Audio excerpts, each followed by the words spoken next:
Bom dia, amada igreja de Botafogo. É uma alegria podermos, num domingo pela manhã, estamos estudando a palavra de Deus juntos como igreja. Que Deus abençoe sua vida, seja bem-vindo aqui nesta manhã, ou à tarde ou à noite, conforme o horário que você estará assistindo esta pequena meditação na palavra de Deus. Que Deus te abençoe, que Deus guarde a sua vida, que Deus esteja sobre a sua família. E gostaria de fazer uma oração para que nós possamos começar esse nosso estudo bíblico. Senhor nosso Deus, te damos graças, Senhor, pela honra, pelo privilégio que temos como irmãos em Cristo e tendo em nossas mãos os meios digitais, podermos, Senhor, juntos aprendermos mais sobre a Tua palavra, sobre aquilo que o Senhor quer nos ensinar.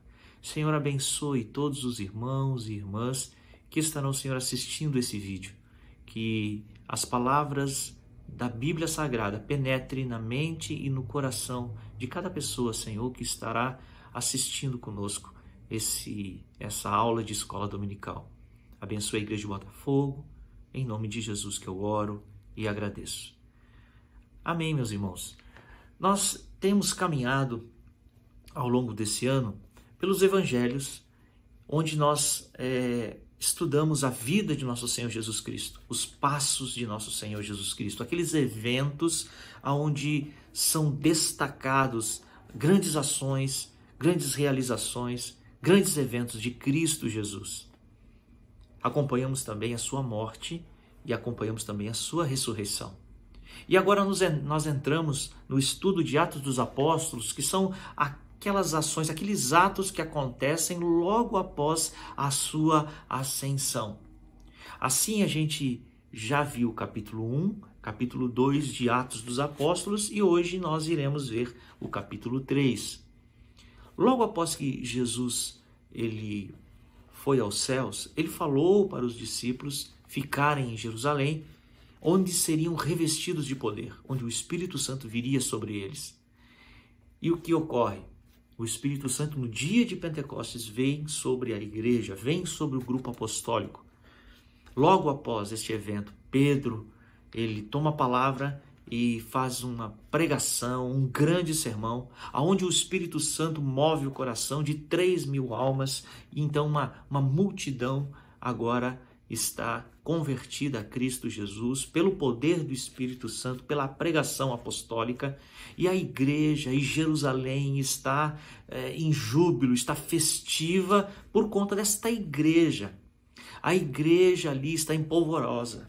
A igreja agora ali em Jerusalém, cheia do Espírito Santo, cheia das coisas maravilhosas que está acontecendo ali no meio daquele povo que agora descobre, ou é descoberto pelo Espírito Santo sobre essas pessoas, num movimento, de avivamento, digamos assim, naquele povo.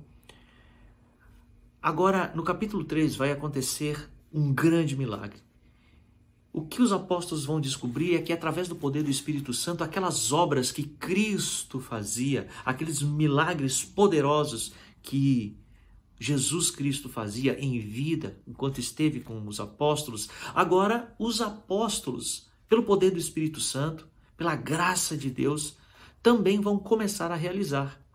E no capítulo 3, a palavra de Deus nos diz o seguinte: pega a sua Bíblia, abra a sua Bíblia aí no capítulo 3 de Atos dos Apóstolos e vamos nessa leitura, vamos ler juntos o que nos diz a palavra de Deus.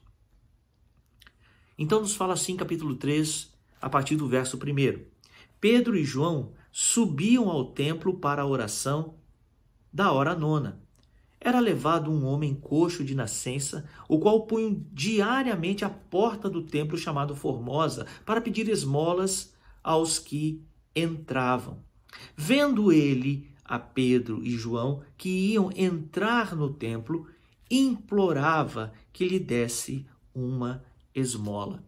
Então, qual era a situação aqui? Pedro e João estão indo ao templo e o texto nos diz, Lucas registra aqui a hora 9, a hora da oração.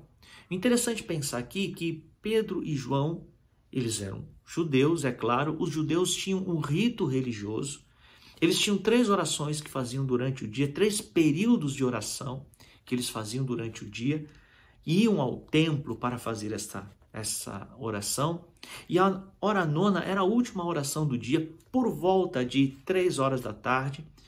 Então, eles estavam indo para o templo, para esse período de oração, e nessa caminhada, e nessa ida até o templo, nessa chegada ao templo, eles encontraram com um homem coxo de nascença, né? Um aleijado, um homem que tinha dificuldades físicas. E esse homem já estava por muito tempo na porta chamada Formosa a pedir esmola. Então ele era um homem ali conhecido das pessoas. As pessoas conheciam ele já de longa data.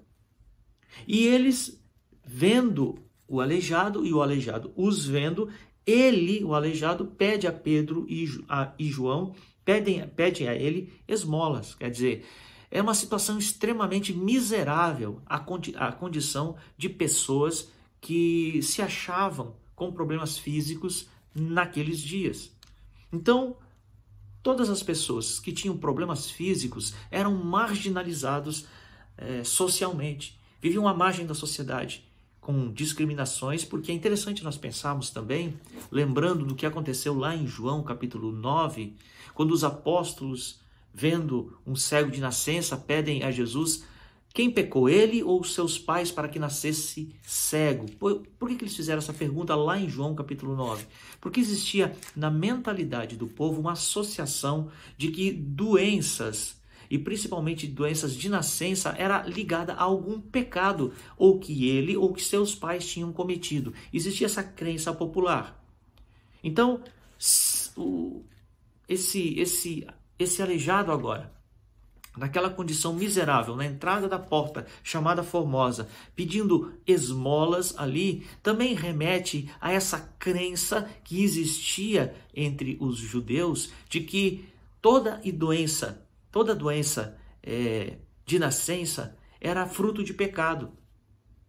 No entanto, existe uma meia-verdade nisso. Nós sabemos que o pecado, ele corrompeu toda a raça humana, o pecado trouxe todas as desgraças humanas na sociedade humana, na vida humana, na terra, na criação. Mas, no entanto, nós não podemos especificar um pecado de uma pessoa como causa daquela doença ou daquele mal. E isso também é errado se fazer. E aquele aleijado, aquele deficiente físico, olha para os discípulos, para os apóstolos, pedindo a eles recursos financeiros, implorava que lhe desse uma esmola. Mas olha o que acontece.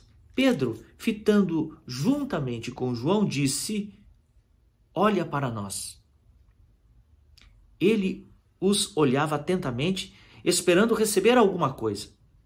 Pedro, porém, lhe disse: não possuo nem prata e nem ouro, mas o que eu tenho eu te dou. Em nome de Jesus Cristo, o Nazareno, anda. E tomando-o pela mão, levantou-o. Imediatamente os seus pés e tornozelos se firmaram. De um salto se pôs em pé, passou a andar e entrou com eles no templo, saltando e louvando a Deus. É muito interessante que o que aquele deficiente, o que aquele aleijado queria era recursos financeiros. Ele queria apenas passar mais um dia, ou quem sabe uma semana, ou quem sabe mais um mês. A sua perspectiva de vida era muito curta. O que ele queria era coisa muito pequena. Ele não imaginava que Deus tinha coisa tão grande para ele. Ele não imaginava que ele poderia receber de Deus uma bênção tão grandiosa. Isso ensina-nos que muitas vezes nós também, diante de Deus, temos pedidos tão pequenos e Deus tem bênçãos tão maiores para nós. Talvez nós não sabemos pedir direito, não sabemos pedir o que convém, e que os pensamentos de Deus são muito maiores do que aqueles que nós mesmos temos com relação a Deus. Os nossos pedidos, os nossos desejos são tão pequenos. Deus tem tanto para nos dar. E a palavra de Deus em Efésios 1, capítulo 1 de Efésios, diz que em Cristo Jesus, Deus, Ele nos abençoou com todas as sortes de bênçãos espirituais nas regiões celestiais. Todas as bênçãos de Deus já foram concedidas em Cristo Jesus para mim e para você. Deus tem muito mais a nos dar do que nós podemos imaginar ou do que nós venhamos a desejar. Versículo 9, continuando a história, nos diz: viu todo o povo a andar e a louvar a Deus, e reconheceram ser ele o mesmo que esmolava, assentando à porta formosa do templo, e se encheram de admiração e assombro por isso que lhe acontecera. O que está acontecendo? No templo existiam muitas pessoas. Muitas pessoas estavam ali para a hora da oração, era um serviço religioso. O templo era um lugar sagrado para os judeus, mas era um local onde as pessoas também se reuniam para muitos negócios e outras coisas. E as pessoas conheciam aquele homem que fora aleijado, pois ele estava ali constantemente durante vários anos. As pessoas sabiam quem ele era. E agora as pessoas veem um milagre aconteceu no templo. Como assim? As pessoas começaram a se admirar porque sabiam que ele era um aleijado. E as pessoas começaram a se perguntar: quem fez isso? Como foi? Como é que pode? Como é que isso aconteceu? E começou a criar ali um burburinho. Começou a criar ali uma situação que foi uma situação propícia para que Pedro e João pudessem então explicar o que estava acontecendo. Apegando-se ele a Pedro e a João, todo o povo correu atônito para junto deles no pórtico chamado de Salomão. Veja que quando o povo viu que ele, aquele aleijado, estava perto de Pedro e de João, todo o povo correu para ali e começou ali um grande questionamento, começou ali uma pequena confusão, né, digamos assim, porque as pessoas ficaram querendo saber como é que pode um aleijado andar. As pessoas começaram a ficar maravilhadas. E uma foi contando para outra, e as pessoas ali começaram a criar uma aglomeração ali junto de Pedro e de João. À vista disso, Pedro se dirigiu ao povo, dizendo: israelitas, por que vós maravilhais disto? Ou por que fitais os olhos em nós, como se pelo nosso próprio poder ou piedade o tivéssemos feito andar? Veja que o povo está ali, do lado de Pedro, do lado de João, e achando que foi eles, Pedro e João, com o poder deles, que fizeram aquele milagre acontecer. E Pedro agora chama: peraí, cidadãos de Israel, povo de Israel, por que vocês acham que foi nós que fizemos tamanho milagre?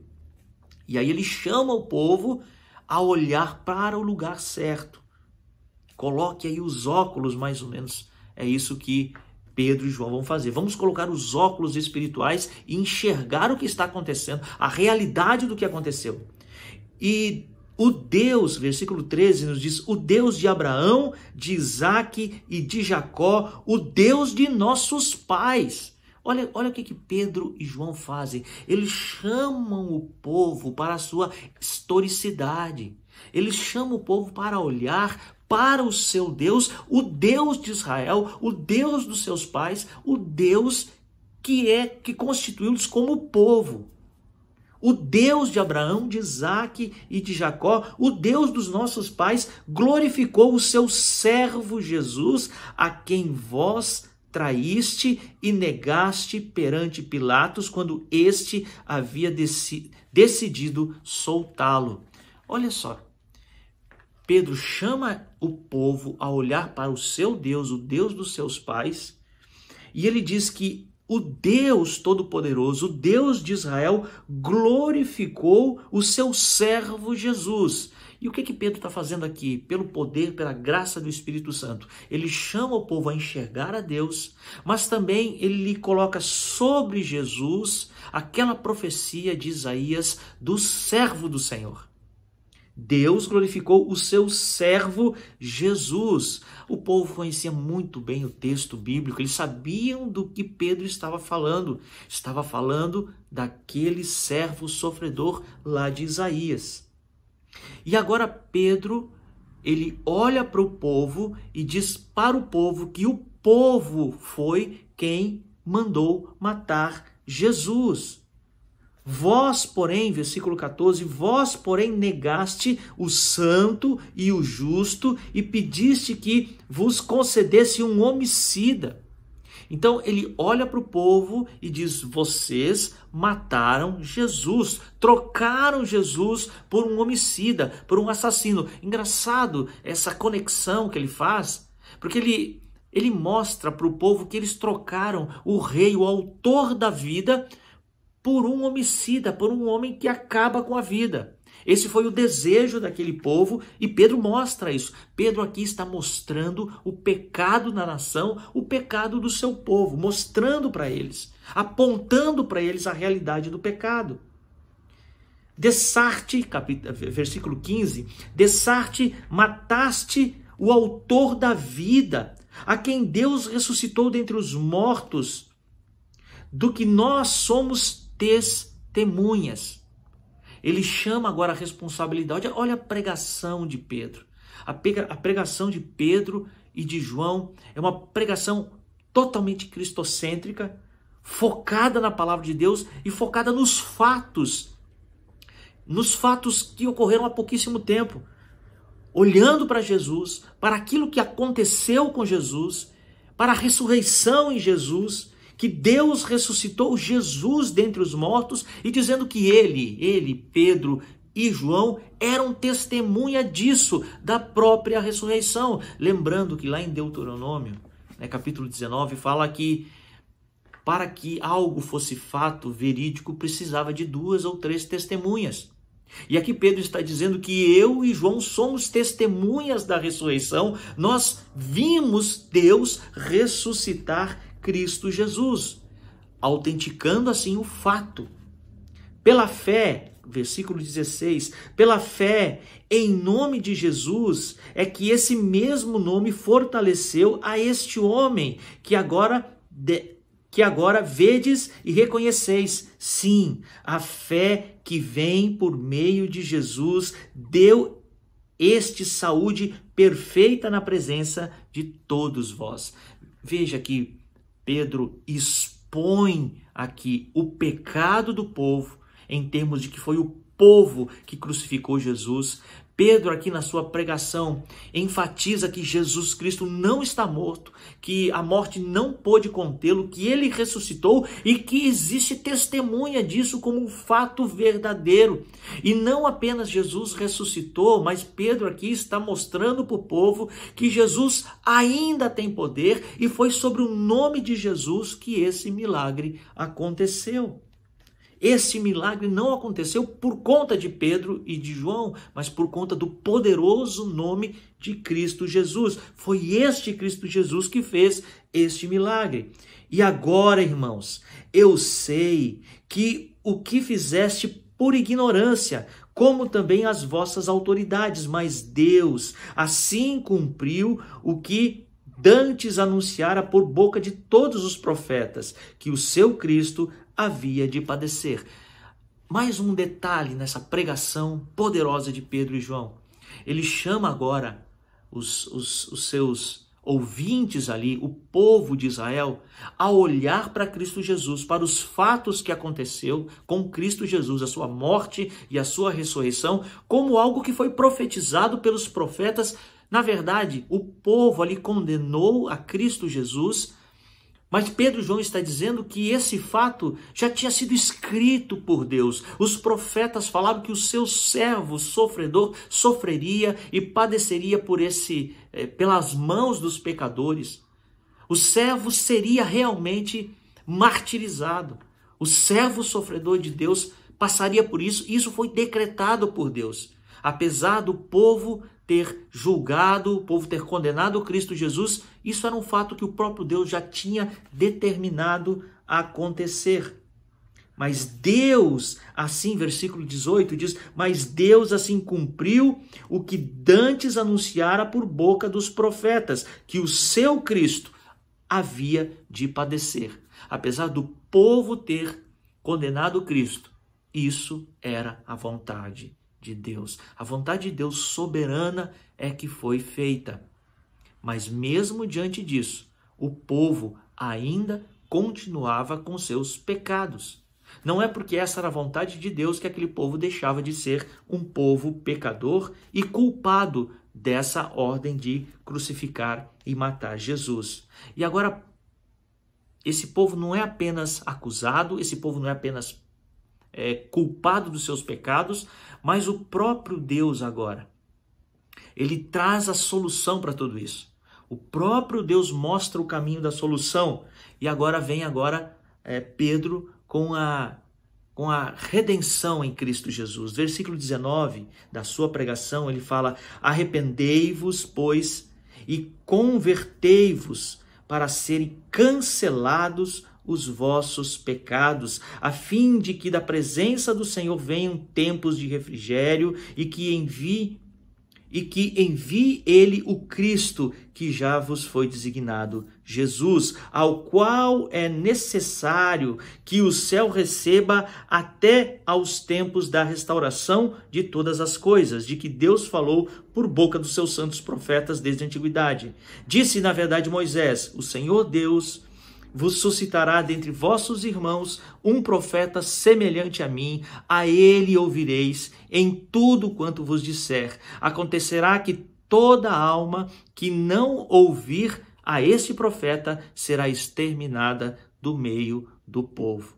E todos os profetas, a começar de Samuel, assim como todos quantos depois falaram, também anunciaram estes dias. Vós sois filhos dos profetas e da aliança que Deus estabeleceu com vossos pais, dizendo a Abraão: na tua descendência serão abençoadas todas as nações da terra. Tendo Deus ressuscitado o seu servo, enviou-o primeiramente a vós outros para que vos abençoar, no sentido de que cada um se aparte de suas perversidades. Pedro mostra o pecado de Israel, Pedro mostra o pecado daquele povo, Pedro testifica de que Jesus é o servo sofredor de Deus, que é aquele servo que Deus preparou para a redenção do seu povo. Esse servo veio, esse servo morreu, esse servo ressuscitou, esse servo agora continua com poder fazendo milagres e esse servo está pronto para perdoar todo aquele que crê. A palavra de Deus, a palavra bíblica de Pedro aqui é de que Deus planejou tudo. Tudo isso foi plano de Deus para a salvação de todo aquele que crê. A pregação de Pedro, a pregação em termos de salvação, totalmente, plenamente dependente do nome de Cristo Jesus.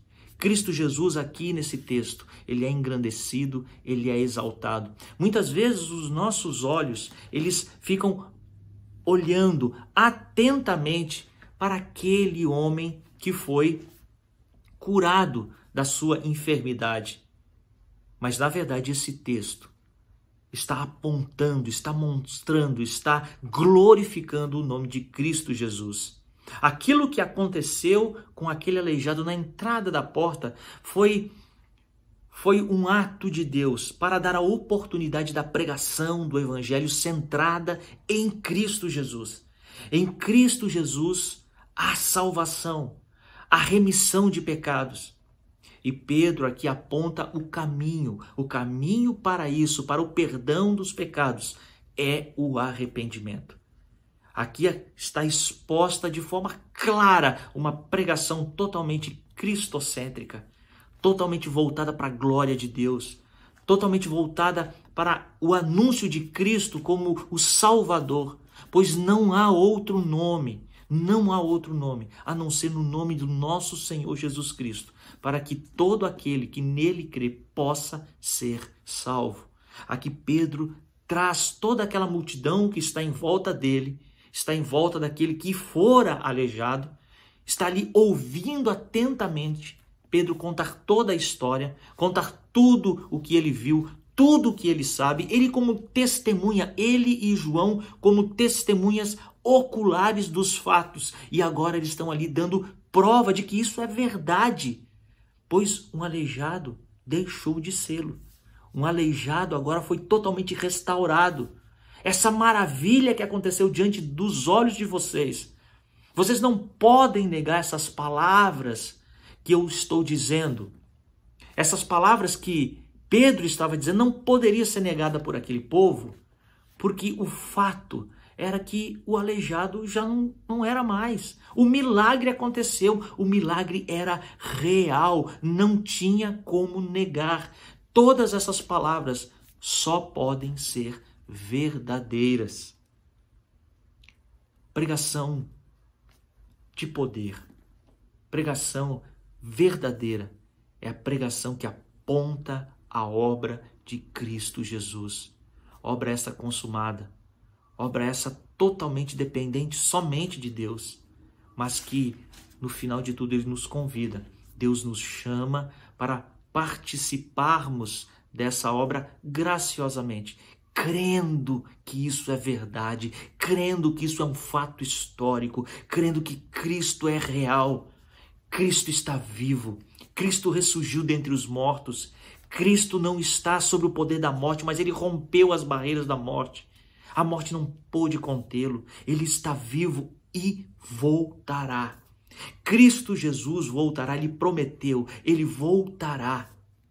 Assim, amada igreja de Botafogo, nesta manhã de escola bíblica dominical, o que nos dá a maior alegria, a maior certeza para a nossa caminhada, é saber que essas palavras são reais, é saber que essas palavras são verdadeiras, é saber que a pregação do Evangelho feita por Pedro e por João há tanto tempo é a mesma pregação que eu e você devemos testemunhar no dia de hoje, nessa nossa era, nesse tempo pandêmico, usando os meios que nos estão disponíveis, como este que aqui estamos falando, através desses meios digitais.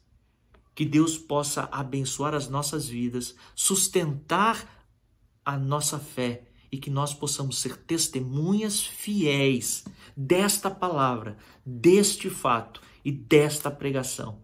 Que Deus te abençoe, que Deus guarde o seu coração, que Deus guarde a sua mente em Cristo Jesus e que possamos juntos continuar testemunhando da realidade do Evangelho, da realidade que é a graça de Deus nas nossas vidas.